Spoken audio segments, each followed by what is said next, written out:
Hello, good morning, good afternoon, or good evening, depending on where you are in the world, and welcome to this September Halo Cross Media Measurement Community Town Hall. My name is Matt Green. I'm a director at WFA, and I work on various projects here. One of those is overseeing the Halo CNN initiative.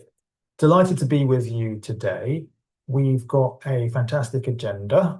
As ever, I want to ensure that you understand that everything we do here at WFA is carefully compliant with our competition law policy.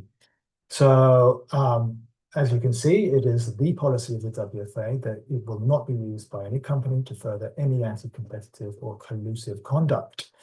Very important to spell that out. So just moving aside from that, here is our agenda today. So as I say, my name is Matt. I'm going to give you a few updates from what we've been doing at Halo recently. And then we're going to bring in Hannah Pavlou, who is the EVP Product Strategy and Operations at Aquila. Aquila is the US organization set up by the ANA to build out a cross-media measurement system in the States, which uses Halo as a foundational part of the system. So we'll look forward to getting a progress update from Hannah. We've heard from Tina Daniels in these sessions in the past, and we're looking forward to hearing from Hannah today, as Aquila have been making quite a few strides. So excited to hear a bit about the progress that's been taking place there. But then we're going to hear from Jerry Dakin. Jerry Dakin is a pretty well-known guy in the global media industry. And Jerry's going to be our voice of the advertiser. So we're looking forward to hearing a bit about him, about where he sees the issues with measurement and why he feels that Halo and Aquila and Origin can help to solve some of those problems. So that is our agenda. I'm very looking forward to getting into that with you. I should point out that this session is being recorded, and as always, we will distribute the recording with everyone who attends. And I should also point out that if you would like to, please feel free to ask questions throughout the session. You can do that using the Q&A widget that you should see at the top or the bottom of your screen. So put your questions in there for myself, or for Hannah, or for Jerry, and we will do our best to get to those. Right, so those of you who have been in these sessions before will remember us talking about our North Star. And I wanted to briefly refer to this once more because it's an important part of why we're here. So some years ago, the industry, and advertisers in particular, told us what their priorities and needs and requirements were from cross-media measurement. And here they are here. Here are these 8 principles which spell out the needs of the industry. And the industry, as you'd imagine, from cross-media measurement, the industry wants consistent and continuous measurement.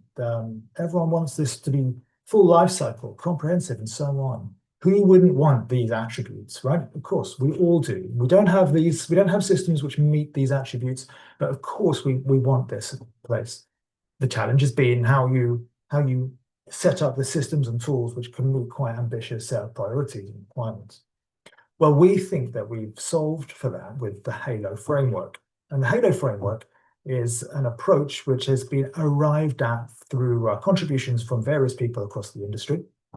And it is a system which can consistently personify and deduplicate impression data between channels, platforms, and media.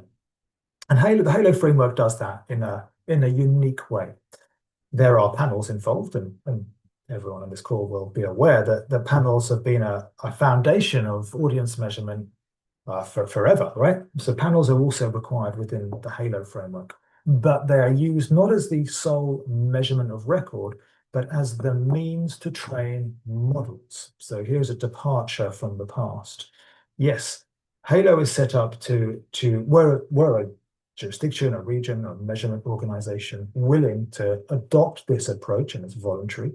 Were they willing to pursue this approach, they would need to set up their own panel. These panels can then be used to train virtual person or virtual ID models. That is the key role that Halo is providing here. So those models, once trained for each participating publisher, in a local jurisdiction. Once trained, those models can then be used to assign all of an advertiser's campaign impression data to a virtual population. So all of those impressions are consistently assigned to a virtual population through this virtual ID schematic. Those numbered virtual IDs can then be ultimately computed to derive reach and frequency. So that is how this system works. It's designed to use source of truth panels, which are used to train models, which are used to then be applied to the big data log file impression data across the ecosystem. That's how the system is designed to be worked. And we feel this solves the problems that we identified on the previous slide.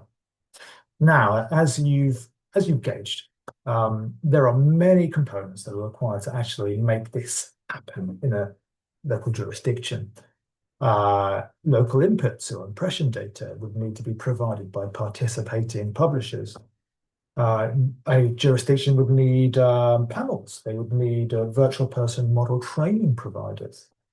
Metrics and reporting would need to be solved for audits, commercials, contracts, and more, right? So quite a lot of components are required if you want to actually build this out into a full operating measurement service. The good news is that the Halo open source technology, and worth re-emphasizing that everything we built here is open source.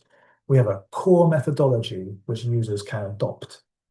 And the open source software has been largely written and is available to users who want to volunteer to use this.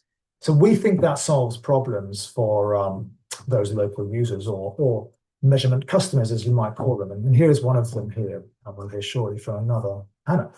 But here's Phil saying that we've always known that for accountable UK cross-media measurement, you will need to be part of a global solution. And Halo's drive for common components has turbocharged the UK efforts, which we're very pleased to hear. We hope that we can do the same thing in the US as well, and hopefully in other regions of the world afterwards as well.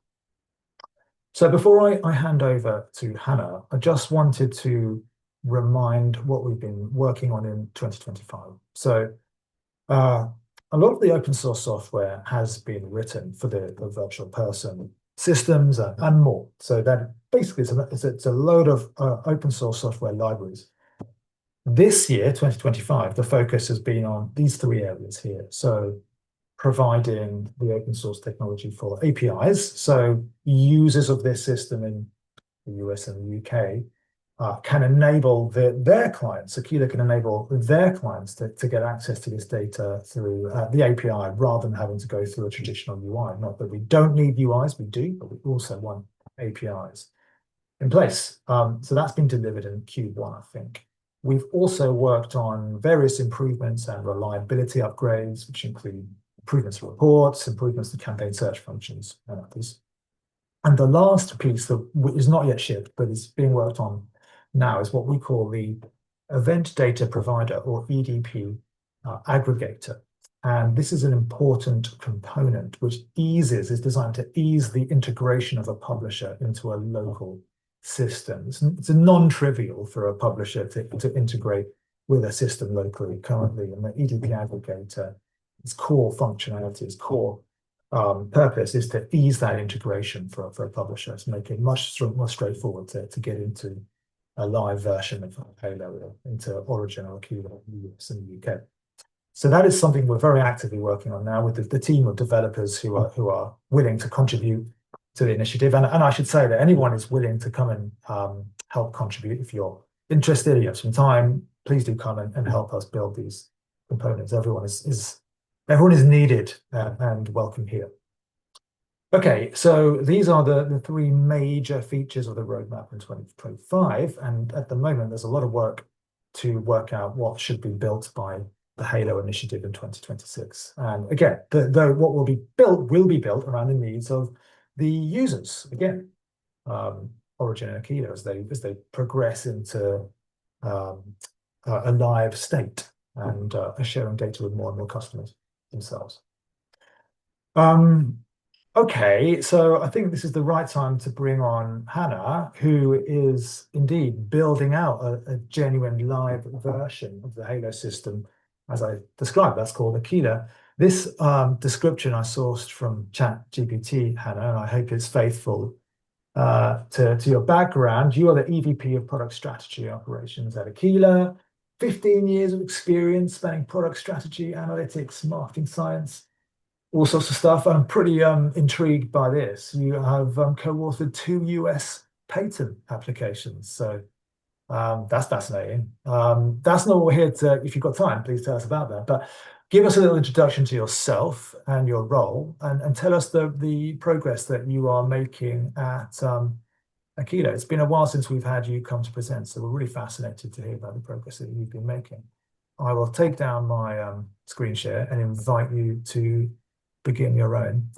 And to everyone on the call, as I said earlier, please feel free to send over your questions for myself, for Hannah, and for Jerry when he turns up. He's not here yet. Hopefully he'll be arriving before long. Hannah, over to you. Thanks, Matt. And yeah, that's I would say a fairly accurate introduction. So Yeah. as Matt mentioned, my name is Hannah Pavlo. I lead product strategy and operations at Aquila.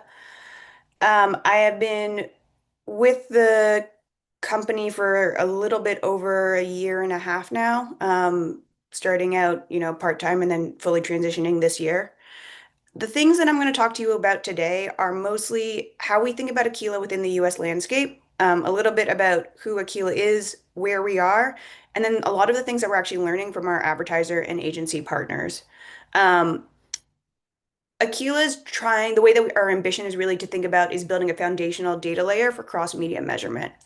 And in the US context, that kind of means five things. So, one, when we talk about what Aquila is and how it's different, so the biggest one is that we're advertiser backed. So, we're A&A owned, a wholly owned subsidiary, meaning that really the marketers are providing our North Star. And I think that means, and you'll sort of see this when we talk about feedback, we really take everything that marketers and their agencies are saying as the main inputs into what we're building. The second thing is multi-walled garden access. So when we talk about our partners and who we are integrating with, and we'll have a slide about this, it's really about trying to make sure that there's access that is comparative across walled gardens and giving people a truly transparent and neutral view of what their media is doing. Zero fuss measurement and implementation. This tends to be something that is pretty important, particularly from an operational perspective. So the fact that we are a tagless solution is something that often gets is a little bit unique in the way that we apply measurement here. Privacy compliant and durable. I think Matt talked a lot about this, but really focusing on a solution that we know is going to last for a long time, that really protects users as well as the platforms who are integrating and providing data, and the companies and advertisers who are actually participating. And last is low cost and owned by a non-for-profit. So we are owned by the ANA, which is a non-for-profit. And really the way that we're approaching Aquila, I think from that perspective, is quite different than some of the other measurement solutions that exist in the US, where it is quite a crowded landscape in terms of people who are offering, solutions that do cross-media measurement in a variety of different ways and purposes. Just in terms of who we are, so just the relationship to make it a little bit more clear is, as Matt mentioned, Aquila is run off of the Halo open source code. We are the US deployment, where Origin is the UK deployment. We work very closely with the Origin team, and we are very lucky to have the ability to learn from everything that they've done. So we are the second market that's been implementing Halo locally. And I would say that a lot of what we've learned and the reason why we were able to move so quickly is based on everything we've learned from sort of the UK going first. In terms of who we are, just a little bit more. So I think on the left-hand side, you'll see this is our executive team. So our CEO, Bill Tucker. I believe at the last Halo Forum, you heard from Tina Daniels, who are president and COO, and then Chief Revenue Officer, Jed Myers, and Chief Research Officer, Josh Chasen. In terms of our solution partners, Kantar Media is building the US panel that Aquila is being based off of. We work with Accenture as well as Comscore, who is providing the linear TV data for Aquila at launch. And then the MRC has been an advisor to us. We also work with the four platforms that have integrated and are part of our MVP launch, which are Google, Meta, TikTok, and Amazon. So a very similar list of partners to who are participating in Origin. In terms of where we are, I think it's really helpful to sort of see this timeline. In 2024 is really when Aquila was officially started. So that's when Aquila was founded as a company. Bill started putting the management team in place towards the end of 2024. And then 2025 has really been a build year for us. And that means both in terms of actually doing some of those local integrations and local builds that Matt talked about, as well as the actual construction of our panel. So Kantar Media is building a panel from scratch in the US. And about halfway through the year, we hit 2,500 homes, which was a big milestone.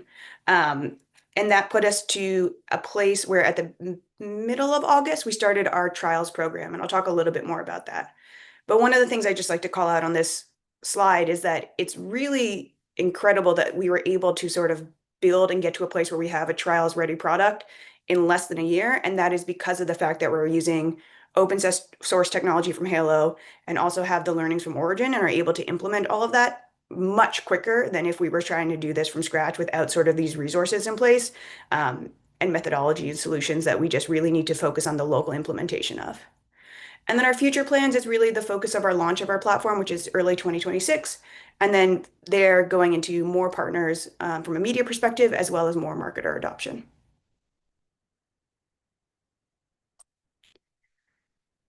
Just in terms of who's committed to Aquila right now, so for 2025, these are the partners that we're looking at. You can see that we are very lucky in the advertisers that we have who are sort of partnering with us and giving us feedback on the product. And a lot of these are then participating in our trials program.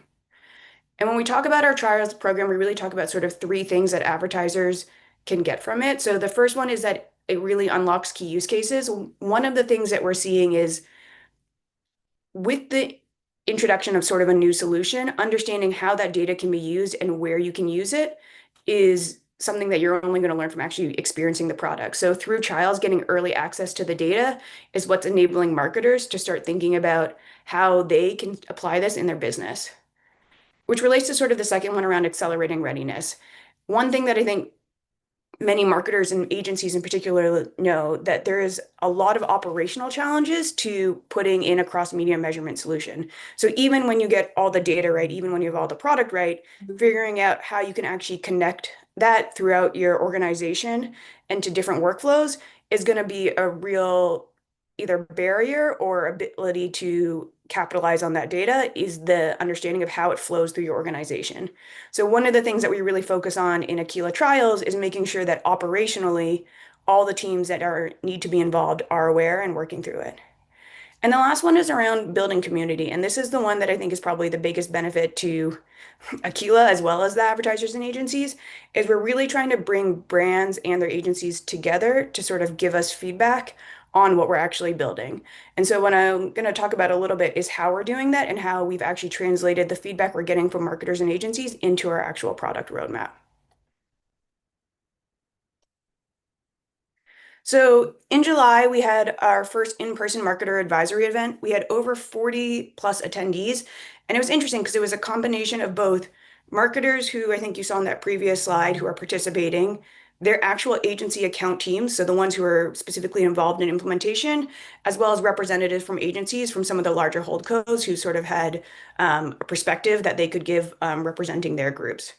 And you can just see a little bit about what we did on the day, but it was really about sort of showing where we're planning on going on 2026, talking about the methodology and doing a deep dive. I think, as Matt sort of mentioned, this is a relatively new approach to the way to do cross-media measurement. So making sure that everyone's sort of on the same page and understands how it works was really important to us, as well as talking about use cases and workflows. So again, really focusing on the operational piece of how we implement that.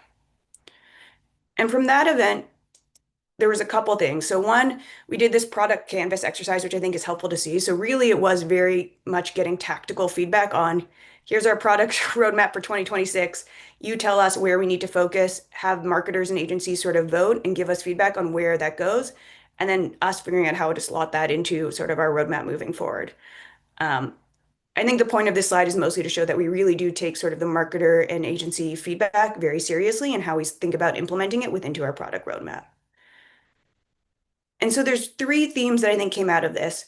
And I will say that this was both based on the day itself, but also from, I think we've done over 60 plus hours of interviews and meetings with marketers and agencies in the last year. So also sort of summarizing some of that. So there's three main themes. The first one is really audience first. When we first started talking about Aquila, we talk a lot about being a cross media measurement platform with the focus being on media. And something that we've seen is that advertisers are really talking about being audience first. So they're really thinking about what is my audience and then where are they being reached, less about channel first and more about people first. And so one of the things that we focus a lot more on is trying to figure out how do we make audience measurement core to what we're doing and not just, a channel measurement platform. So the two ways that this sort of is materializing in our 2026 roadmap features is one, prioritization of two additional panel segments.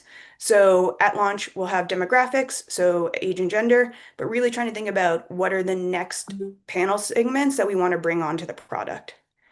The second one is really about how do we enable all audience-based buy analyses via more flexible reporting. So right now, the product is very focused again on reporting out on the different channels and the reach and deduplicated reach and frequency across those channels. But how do we put a more audience lens onto that reporting to make it more flexible to work with the way that advertisers are actually planning and thinking about their media? The second theme, and I think we talked a little bit about this, is that operations are really key and that you can have the best data in the world, the best product in the world, but if it doesn't fit with the way that your organization makes decisions on this, it's not going to have any impact and then it's not really actionable. And one of the things that we were really struggling with was trying to understand, well, how do we make a platform or a tool that really works with every organization? And I think what we sort of concluded is that there are so many different approaches and organizational structures to how cross media is bought and measured, that what we need to do is make the tool a lot more flexible in its design so that no matter how your particular agency or marketing organization is making those decisions, you have the right data and the right cuts to do so. And so that means from a future perspective, we really need to increase the flexibility of report design to align with different operational structures. So whether you consider a particular media channel to be video or social, the ability to recategorize and think about those is something that we're trying to build into our product roadmap. The second thing is about more granular report slicing. So one of the things that we sort of saw is that what's going to actually drive actionability is not just telling you sort of the reach and frequency of your campaign, but actually being able to break down those results so you can understand what may be driving those or develop hypotheses on how to actually impact those results for future campaigns. So the way that we actually provide users the ability to look at reach and frequency data is really going to determine how actionable it can be in future campaigns.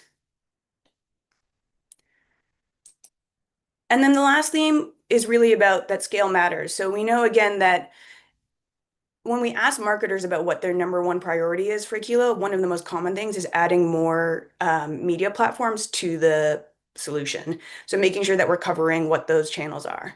One of the challenges that we have is when we ask for what that priority is, it tends to differ by different marketing organizations, different verticals, different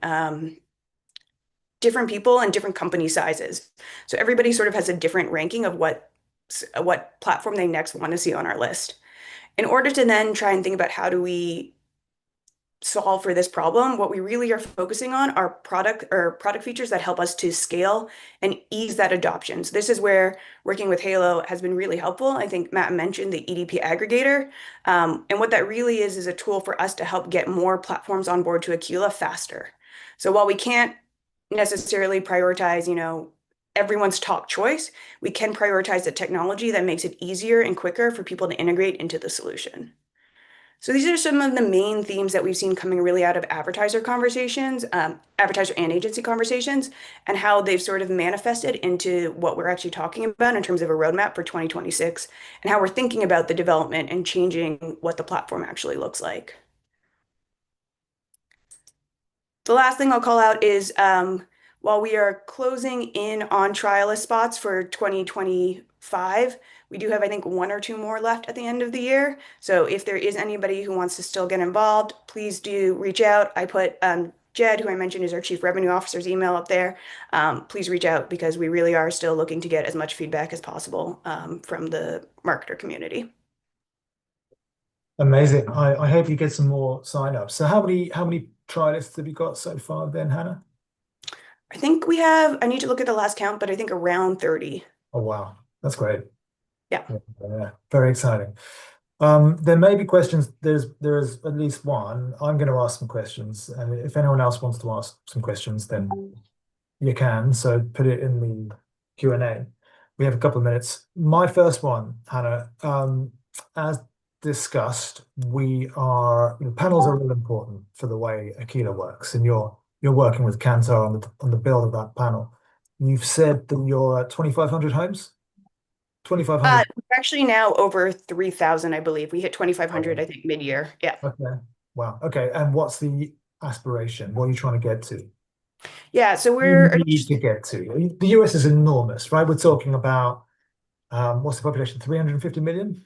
So yep, approximately.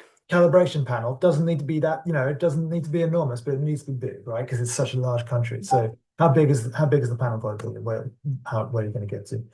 Yeah. So at launch, we're aiming for 5,000 households, which is around 8,000 people.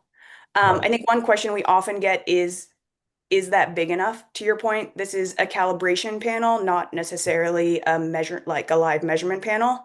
And the way that we have gotten to that number is by working with the Kantar Media data science team. And essentially, based on the platforms that we currently have integrated or plan to integrate, so I think that list plus linear TV, our estimate is that we should be able to measure those platforms based on the panel size that we have constructed. There is obviously a conversation of if you bring on smaller channels, you need to increase panel size, but it Yeah. really is dictated by feasibility of Yeah. measurement to define how we actually set our panel targets. Yep. Makes perfect sense. It's encouraging this journey. We've been on this journey for a while, haven't we?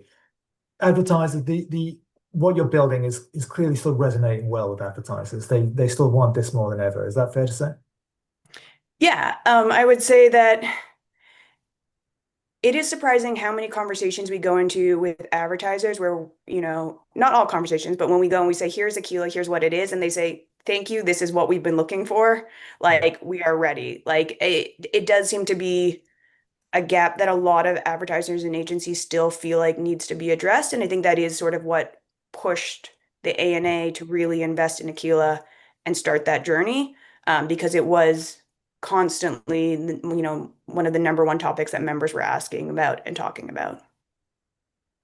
That's right. Yeah, it's been some years, but it's just not a space that's being filled by proprietary companies sufficiently well, it seems. So there is a need. There's still a need for what we're building collectively here, which is important. Okay, so I'm going to turn to the Q&A. There's some technical questions here of sorts. So Tony Jarvis is asking, and Tony Jarvis is an important part of this community, and he is part of our high-tag community. Tony asks, what does the RNF actually represent? So what input data is coming into Aquila? So what are those RNF figures actually based upon? What input signals are we using to build out that RNF figure? I know of course we're using the virtual ID schematic, but maybe you can talk a little bit about what constitutes reach based on the inputs that are coming into the Aquila system. Tony goes on to say, question mark, I think no attention or outcomes. So maybe you can just riff with that a little bit. Yeah, I think this is a really good point and something that Aquila has talked a lot about, which is that essentially we are making a deduplicated reach and frequency tool. So our goal is really to provide, to our best of our ability, an accurate understanding of how many people were reached and at what frequency across the channels that we have measured. Um, it is explicitly not telling you the value of any of those impressions and the reach and frequency. Our perspective is like that is up to the advertiser and agency. So our goal is to be, and I think this is why we say foundational data, our goal is to be an input, not to be the ones who are telling you the value of these things. And so we really focus on building a product that is giving you sort of those baseline metrics that you can then incorporate into your decision-making framework about how much do you value maybe reach on one platform versus another, or an impression on one platform versus another, because that's ultimately going to come down to each marketer, each audience, and how they think about those things. Um, the same way that attention is going to be very context and platform specific. To the question of outcomes, I think this is a really interesting one, and that we know that one of the biggest use cases and questions we get is about how do we incorporate outcomes data. Our approach here has really been again about more how do we become a part of the input to outcomes measurement. So on our 2026 roadmap, and we've talked about this a lot, and this is sort of again really built off of the Halo work that you talked about in terms of the API, is developing an MM feed for Aquila. And this is again where Aquila is not going to be the model provider. We're not going to tell you how you should be thinking about outcomes and structuring it, but more how can we get Aquila data as an input into your existing mixed media model approaches? How can we think about a way to make those models smarter, better, and more efficient for you? Is our goal there. So I think again, when we think about the role of Aquila within your measurement stack, it's really a piece of it, but it's not to provide the ultimate dictation of, what those outcomes are and how to do it. It's more about having data that you trust as an input into how you value the actual media dollar spent. Got it. Fantastic. Thank you very much indeed. Someone else also asked for more details on methodology. So maybe that's something we can provide post the call. I think that is a good place to pause, Hannah. But feel free to stay in the call, and if you see other questions come up for you, feel free to answer them in the chat if you can, if you are comfortable to do so. Those in the meeting, if you are an advertiser and if you are interested in being measured by Aquila in the trials, then that is, as Hannah says, there's still a few spots left, so you might want to reach out. Hannah will put Hannah's contact details in the follow-up, so anyone can get in touch with her if you want to be a trialist. And when you're kicking those off in September, Hannah? When We the actually trial? kicked off the first cohort in mid-August, so we are, early days in our first trial. Okay, and they're going to run up until Through till they were originally planned to end by end of November, but we actually introduced a fourth cohort because we were getting so much demand, which will push into early January. okay, and then post the trials. What's next?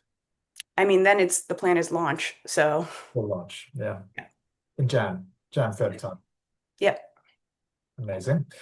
All right, great. Thank you very much. That's really insightful, really helpful to get that update. Thank you, Hannah.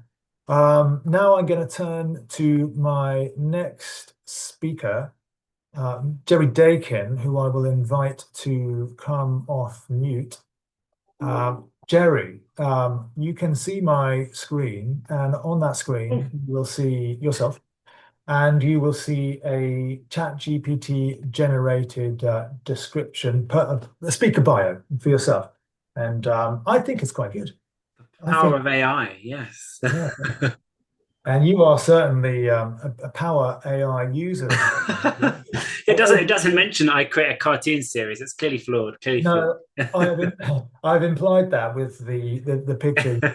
And as everyone does, I think everyone's enjoying all of your AI materials, so all of the stuff you're putting out there on LinkedIn. I saw a new one from you today with your book floating around in a sort of strange ecosystem. Oh, I went to a fabulous meeting about AI yesterday, hosted by the WFA. For the AI WFA forum is brilliant, and it inspired me to create my own advert. So it's amazing what you can do on a Eurostar journey home.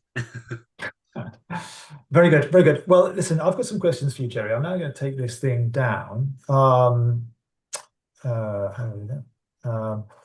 Like this. So I'll take that down. Now, what I would like to do is ask you, first of all, maybe you can just tell us a bit about yourself, the organization that you represent. As we saw on screen, you work for Restaurant Brands International. Not everyone knows Restaurant Brands International. I suspect everyone knows some of the brands within, but maybe you can tell us a little bit about yourself and your experience, a bit about your employer. And whatever else you feel is helpful. Yes, I've mainly had like, I think I can say 20 years now of experience, mainly client side. I did briefly work in the happy world of Dentsu, mainly in the CPG world. I think you named quite a lot of them on the screen there, but the Mondelez, Diageo, GSKs of the world. I mean, about a year ago, I joined Restaurant Brands International, RBI, most famous for Burger King, Popeye's chicken. If you've got any Canadians on the call, Tim Hortons, and Firehouse Subs. So 4 different QSR style brands at fascinatingly different levels of development. You know, if you go to Canada, you see a Tim Hortons on every corner practically. Most of the world, that isn't yet the case. So we have brands that are kind of at full big TV spending, massive level in some markets, and then we have Popeyes launched in Italy earlier this year, so it has like 3, maybe 4 as of this month restaurants. So it's in a startup mode. So it's fascinating for me to work in that world, and we're also very heavily, as you would imagine, franchise-driven business. So we have a lot of independent stakeholders, people with very different backgrounds and experiences of media, and we're trying to build new capabilities and new understanding to help them all as they go on their different stages of perhaps the same journey. What a wonderful I do also chair the WFA's Diversity and Inclusion Task Force, which is super, super important. These days, I would say more than ever. And I encourage anyone who's certainly a WFA member to make sure people from their business are active parts of that. You really must, yes. Thank you for all your leadership amongst the WFA communities. Much appreciated, Jerry. Now to the topic, which is measurement focused. I will ask you a question or two. How have you seen the measurement ecosystem evolve over the many years, the 20 years that you've been working in this ecosystem? How have you seen that change and evolve, if at all? Hugely. For starters, we have a lot more things that we can measure, and perhaps we'll come on to the pros and cons of that. I think we've gone from sort of fairly traditional, slow-moving tools, some of which are still very valid and useful, to much more complicated, nuanced ways of doing things. I think we've tried to get better at measuring the outputs of media, what it actually drives in terms of kind of business results, and changing ways in attribution and MMM. But there's no getting away from the fact that you also really want to intricately understand kind of what works, what the inputs are, and what you're reaching, and who you're talking to. And certainly, you know, media has massively changed over those years. Most obviously, I guess, the rise of digital, but in particular the rise of programmatic, and so tools which are buying in different ways, and that they all bring new metrics, different platforms with different ways of defining what reach is, what views are. So certainly complex, and digital brings a lot of the questions, you know, we've heard Aquila and others are addressing here in the UK, of course, as well, privacy and cross-media measurement. I mean, I think actually Hannah said a great thing. She was like, thank you, this is what we've been waiting for, we're ready. So, you know, that's a great quote, and I think it's very true. Absolutely. So this is a problem. It keeps you up at night, does it? Is it a frustration? Is it a challenge? You're challenged by this, or is it all just, you know, is it all okay? I think as media teams, we've kind of, I've seen over that time, we've achieved the kind of the double-edged sword of we've gotten media to be a kind of board level or very senior level topic. There was a time when perhaps those communities, those senior leaders just left us to it, and we were just the team that put the TV ads on air, and now it gets right to the top of your business. Brilliant. That comes, of course, with a lot of scrutiny, a lot of pressure, increasing pressure to really justify kind of the ROI of every ad spend. And I think in particular, the rise of digital tools creates a sense, you're wrongly, that it must be much easier to measure now. Like, surely it's easier to measure now. You've got all these metrics, you've got all these tools, you know, can't you just tell me what's working and what's not? And unfortunately, it's perhaps inversely related to that. It's got a lot harder. But yes, certainly we feel a lot of pressure to justify to our franchisees, to our senior leadership, every dollar we spend, and how we can make sure we're doing it as effectively as possible. And yes, it does keep us up at night, because if you can prove that, you can invest more, you can grow, you can help the media ecosystem, you can help your brand. And if you can't prove that, all the opposite happens. Yeah. That makes sense. So to what extent do you and your agency partners currently try to make sense of reach across the So recent survey we did found that our members are using, I think it's 7 or maybe even 9 touch points in the average campaign. It's kind of everything, right? Yeah. But maybe that makes sense. There are a lot of touch points within digital, you might say, so if we use that definition. So how do you seek to establish, if at all, like what reach is across all of these different touch points? Do you do some kind of in-house estimations of what your cross-media reach is, or do you not try to understand that? You just sort of chalk that up to too difficult, doesn't exist? What's going on there? We definitely think about it and try. In fact, one of our key metrics that we measure for every market now in the globe is what they think their monthly reach is. But it's not the easiest. The first time you ask an agency or something to tell you that, often the answer is, that's impossible. And of course, perhaps a campaign uses 8, 9 or something touch points. They're playing different roles. They're not all exclusively aimed at maximizing reach. Some of them are more, we have an app and more performance related media. But the stuff that is focused on reach, we do attempt that. I think some of it comes down to very basic approximations. There's the good old Sainsbury's formula where you're literally just sort of adding those reaches together in a way that to some very generic extent dedupes them. I think that gets you something and that's what we advise our local agencies. If they've got nothing better, we'll take that. Obviously, that doesn't allow different medias to show where perhaps they have different audiences or where perhaps they're playing different roles. But it gets you a number that is more useful than sort of simply saying no.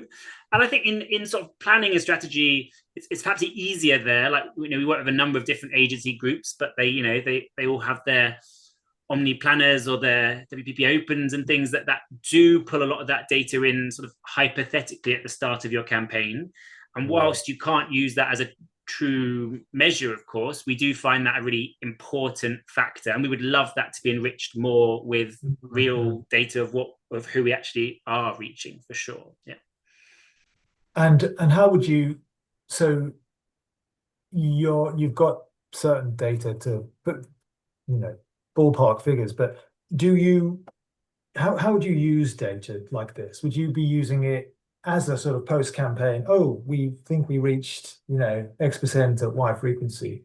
Would you use it like that? Would you be interested in using it as planning, or, how you multiple places you could use this data? Yeah, definitely in terms of planning, we would love to. As I say, we sort of use generic data in that space to an extent already, and I would stress we absolutely enrich and we insist on our agencies in enriching that with notions of attention and quality. We as I imagine most advertisers do, we don't just think of like reaching one person is exactly the same on every platform. I think QSR business is quite a fast reactive industry. We do, we often have quite short campaigns that, relate to sort of limited time offerings and promos in store and things. Our franchisees do turn media on quite rapidly, on and off, when they see things are working and not working. But to be honest, we can't do that truly based on a sort of platform reach basis, because we don't have that kind of that nuanced view. And I think so we would use it to an extent in mid-campaign optimizing, but I think it's more for sort of strategically looking back on a campaign, understanding. I think it also leads into other areas like content development. When you start to learn like which platforms are getting you extended, you can obviously assume perhaps like a TikTok or something is getting you extended reach into a younger audience, but truly understanding more of that overlap, therefore understanding the different content you want to create.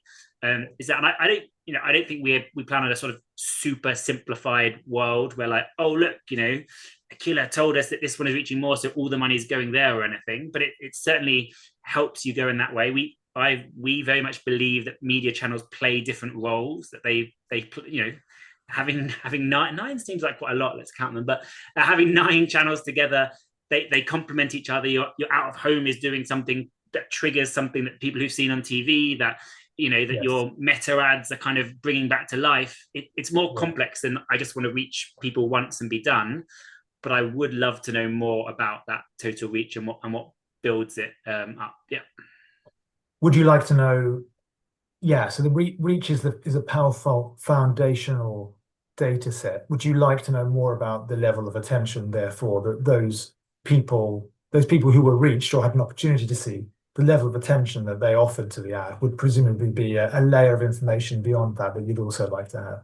Yeah, I mean, attention is very important to us. I think, like many advertisers, we see at least some degree of correlation between attention and impact, as you perhaps would expect. Yes. And I think it's very important for us, not in fact beyond just attention, but also context, media quality. We're very interested in understanding how. And we truly understand the wider context that our media is showing up in, which I think perhaps historically advertisers have done a better job of on TV, where, you know, we care where we are in the break, what shows we're in, etc.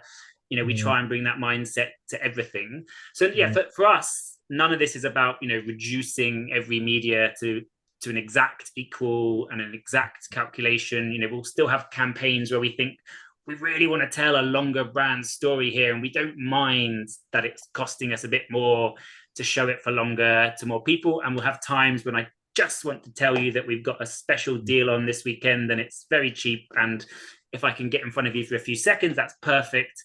But it's just bringing more nuance to that. And I think that although this tool will hopefully soon be available in more places to more people, advertisers will get an advantage from it by how they and their agencies use it. And I think, yeah, even agencies who, you know, perhaps won't be competing over developing a tool as such, but they can still bring very different insight analysis from it. Yeah. Well, I think you've arrived at a very important point, because the purpose of Halo is very much to empower the industry. And, you know, while agencies might have their own proprietary approaches, this is a system that agencies could create, I think, enormous value on top of with their strategic planning advice. So, you know, it's data that they can use to power up their plans for their clients, not to mention their analysis. But would you use the data? Curious to know, because actually what would feel like a disappointment for us, having worked on this for a long time, having hopefully seen Origin Aquila successfully launch and seeing those, you know, those products be well adopted, and then hopefully other markets follow suit. What would be disappointing would be to learn that the advertisers, you know, don't necessarily use this data, but just let their agencies get on with it. Curious to know, and I think I know the answer would be. Would you'd want this data for yourself, or would you not? Would you just be, let other people? I would just spend 24 hours a day, Matt, looking solely at my Halo dashboards if I could.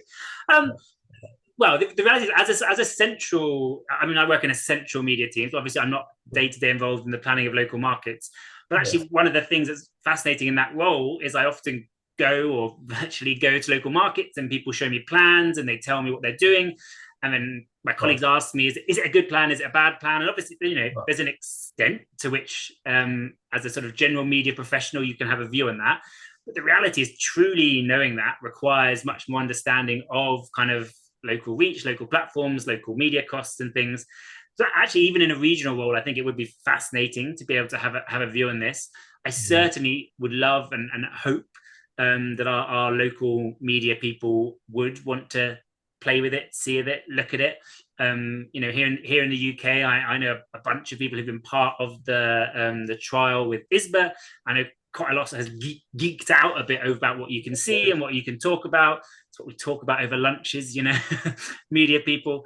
It varies a lot based on, in my own business, it will vary based on capabilities. We have markets where we don't have dedicated local media people. We are more reliant on our agency, and we trust and empower agency to use some of these tools for us. So I think, obviously, in reality, the agency will perhaps be the heaviest user, but I would want clients to be asking to see that data, asking to show, you know, how have you used that data? How is it embedded? And yeah, some of the more enthusiastic clients, I'm sure, will be right in the weeds of it and love it or hate it. The agency will get a call about it. Yeah. Love that. So it's sort of come through, but Halo is solving problems. You believe, I think, that Halo is part of the solution for cross-media measurement. Discuss, respond. What was my quote again before? This is what we're looking for. Yeah, yes, I do. Ultimately, yeah, I sort of talked. Agencies could build their own tool, platforms could build their own tool, lots of people could build their own tool. It's never, what's the point? The ultimate solution to this is a sort of a tool that the industry aligns on, agrees on, that gets rid of sort of needless discrepancies. But that has manages many of the at times complex technical things that I know very little about, but the legalities, the need for it to be open source, so that that it can allow different organizations who want to run it to do so. Obviously, especially in Europe, I mean, obviously everywhere in the world, privacy regulations and making sure that anything we're doing is compliant with that. I think yes. It's been frustrating in some ways as an advertiser that we've been talking about this for half of those 20 years or something, but we know why, having sat in many of those sort of forums and those discussions along the way. It's because it isn't a super easy thing to solve. There are complex technical algorithms and code and stuff. There are even more complex politics and industry relationships and things. I think those take time. I think it's understandable why many people in the industry, let's be honest, many media owners would be cautious about this. You don't know how your platform's going to score or not score, etc. But I think it's a great opportunity, and having a sort of a consistent platform that we can make sure is done in a good and fair way.